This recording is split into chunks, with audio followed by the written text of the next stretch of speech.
Hi everybody, it's Stefan Molyneux from Free Domain Radio.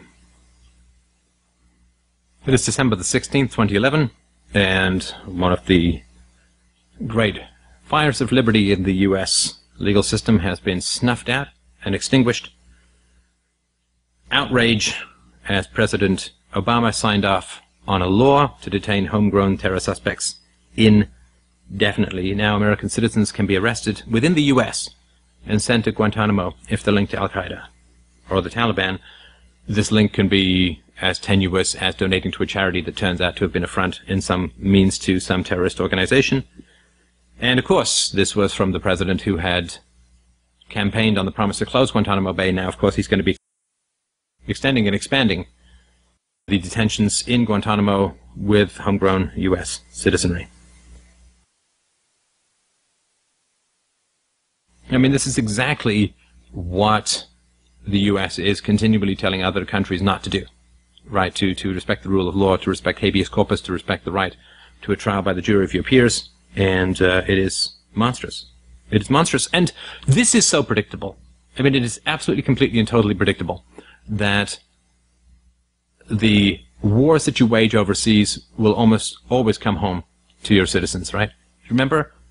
England waged a war against National Socialism and then socialized everything after the war. America and the West waged war against corrupt oligarchies in World War I. At least that was the cover story, to make the world safe for democracy. And through the progress of the expansion of the fiat currency supply and central banking, created a brutal new oligarchy that continues to this day, selling debt and tax livestock into almost perpetual slavery for the sake of having the right to type whatever number they want into their own goddamn bank accounts. So this is what happens. When you wage an unjust war overseas, that injustice will come back. It will come back in the form of traumatized veterans who will disrupt and disturb society. This kind of...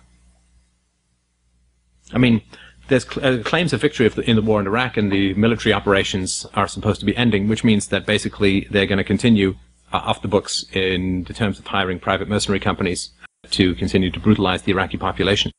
So if there's victory in Iraq and there's claims of great strides in Afghanistan, then why would you need these additional brutalities at home? Why would you need to give the US government the power to detain indefinitely people that are defined by very shadowy legal standards that can be stretched every 6 ways from Sunday?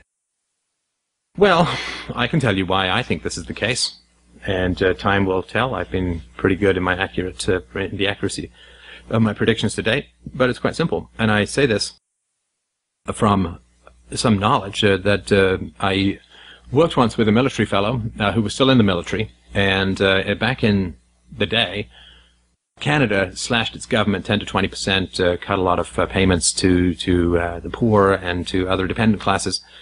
And this guy who was still in the military said that, yeah, pretty much all we're doing is we are drilling for civil unrest. We are preparing for civil unrest at the moment, and that is what the military is up to.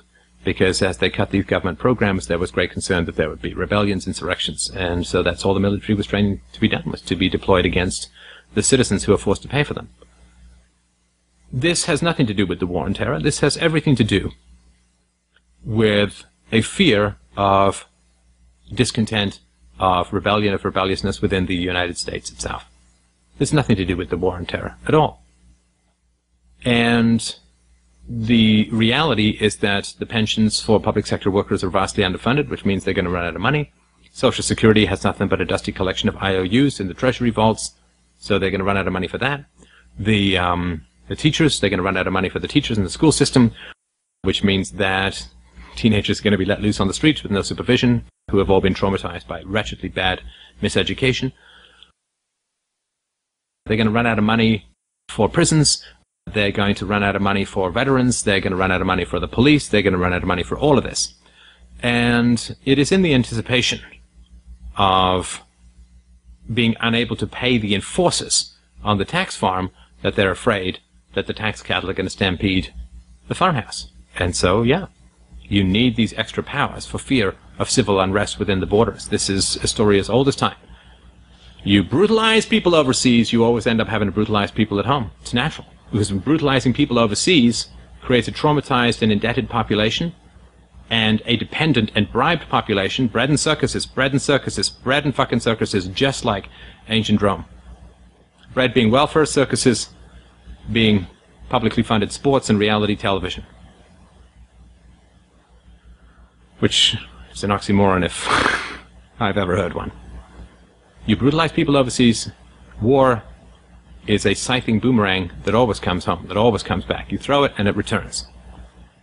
And this is the price that people pay for the bloodlust of 2001 and 2003, the invasions of Afghanistan and Iraq, rather than a sober reassessment of the degree to which U.S. foreign policy was breeding murderous rebellions overseas. There is a price to be paid for every moral decision that we make. And if you bay with the crowd to murder the other, to murder the foreigners, to invade their countries, Jeff Berwick's excellent column recently pointed out, Americans are not the greatest people in the world to be upset about illegal immigration because I don't think that any of the soldiers in the Middle East got their tourist stamps on their passports. I don't believe that they went through customs or subjected themselves to the local laws. But there is a price to be paid. You have to look into the mirror, you have to look into your own heart and say, did I support the baying bloodhounds of mob madness in the charge to war in the early parts of the 21st century? Well, the price to be paid is the debt. Right? Everybody wants war because it's exciting. To depressed and empty people, violence is a thrill. And everybody wants war. Now, if you send them a bill for that war right away, they suddenly become much more able to put down their guns because they realize that they're shooting at their own bank accounts. But if you go into debt, then people get the thrill of war without the costs of war, in financial terms, without the immediate hit of war. So it's free evil, right? That's what government debts are all about. Free evil. Pay later.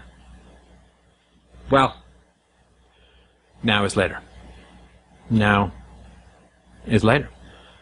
And the escalation of these domestic tyrannies is only going to increase as the government, which knows the true facts about the finances, which I guarantee you are far worse than anything that's been put out there, and also the imminence of the fiscal crunch. Bank runs have already begun in various places in Europe, and it's going to spread.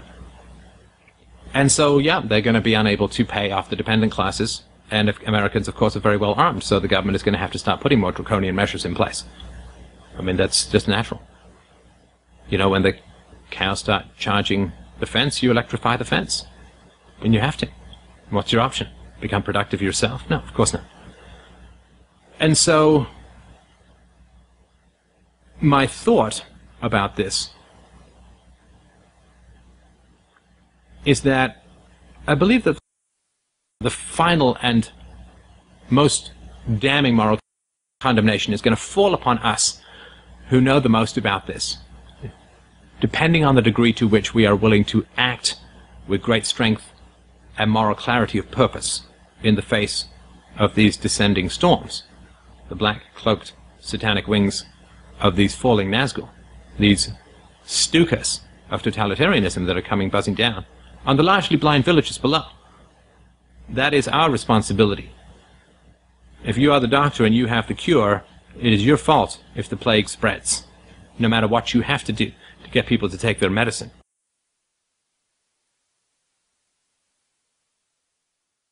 I saw a video a couple of years ago which was, I mean, it's kind of manipulative, but quite effective. It was a friend's message from hell to his Christian friend who didn't fight hard enough to bring him to Jesus and save him from hell. And without the intervention of strong moral souls, the world will slide into ever-increasing state tyrannies. That is the role and the rule of history. History comes down to the decisions and the resolution of particular individuals. There is no such thing as a historical movement, historical patterns, greater historical forces. No.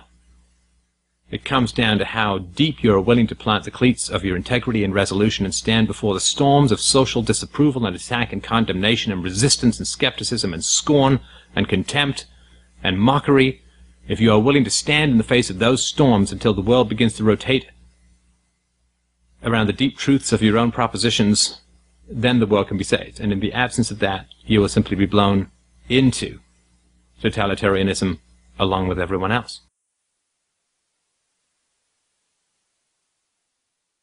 And I know that people don't want to hear the truth. People in your life, people in my life, they don't want to hear the truth. Future's going to be pretty much like the past. Historically, this is not true. Historically, this is not true. The French Revolution was not like what came before. It was a blood-soaked, murderous mob of immense and endless psychopathy.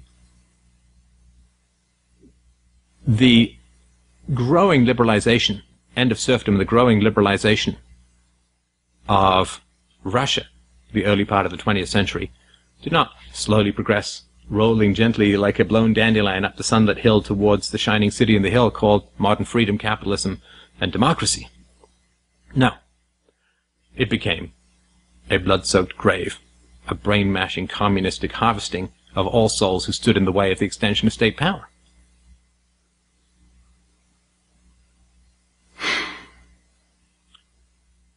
The future is rarely like the past, and the future either goes up or it goes down. The future either loosens the shackles on mankind or tightens them around its neck. And the people in your life who resist the truth of what you have to say, you need to fight harder for them, for their future. Bless them, for they know not what they do.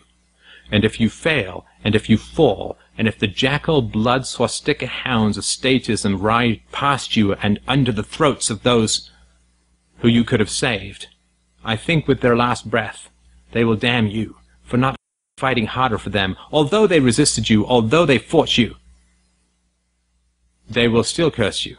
And there are the innocent among them who've never heard of freedom, who know not what is coming. The young, the children. We need to stand against all forms of social disapproval, to ring this blame-splitting bell of freedom, even if it harms the ears of the sensitive and shocks the conscience of the moribund. Because if we fall, less than nothing will stand.